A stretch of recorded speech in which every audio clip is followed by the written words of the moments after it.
দর্শক, এই মুহূর্তে আমি দাঁড়িয়ে আছি রবীন্দ্র কুঠিবাড়িতে।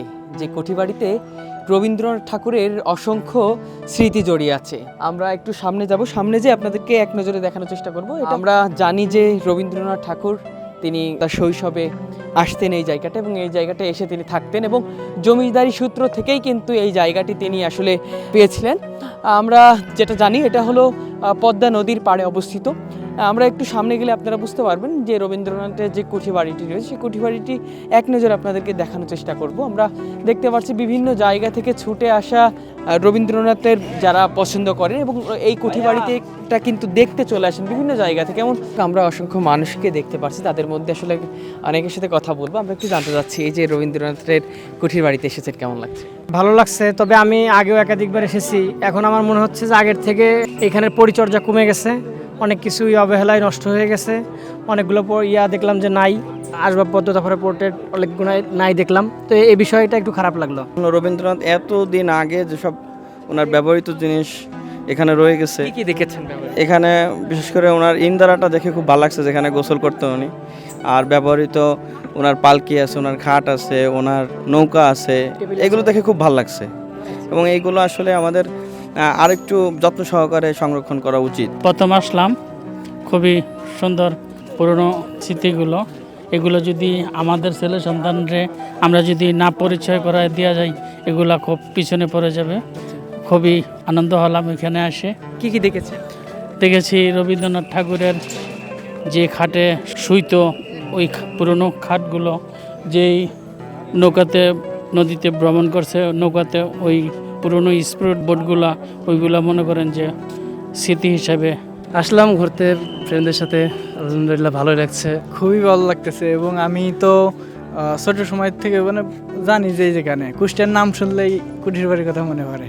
তো এই জন্য আমি কমলাপুর থেকে ট্রেনে উঠে একবার চলে আসছি এখানে। কেমন লাগছে? খুবই ভালো লাগছে এবং সুন্দর জায়গা, অনেক সুন্দর জায়গা। দর্শক, আমরা আরও মানুষের কাছে জানার চেষ্টা করছি যারা এই কুঠির বাড়িতে এসেছিল এবং দেখলো, সব মিলে আসলে যারা এসেছে তাদের কাছে একটু জানতে চাই কেমন লেগেছে। অনেক সুন্দর, অনেক সুন্দর, খুব ভালো।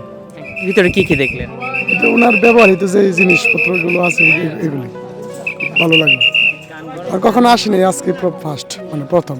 আর আসলে রবীন্দ্রনাথের স্মৃতি বিজড়িত যেই এলাকাটি অর্থাৎ কুঠির বাড়িটি, সেই কুঠির বাড়িটা আসলে ভালো লাগবে না এটা তো আসলে হতে পারে না। আমরা দেখতে পাচ্ছি অনেকেই আসলে গিয়েছিল। আমরা একটু জানার চেষ্টা করি, রবীন্দ্রনাথের কুঠির বাড়িতে গিয়েছিলেন, কেমন লাগলো আপনারা একটু বলবেন? হ্যাঁ, আলহামদুলিল্লাহ ভালো। সব মিলে আসলে কেমন আশা করেছিলেন এবং কেমন দেখলেন? পুরনো বাড়ি হিসেবে বেশ ভালো লেগেছে।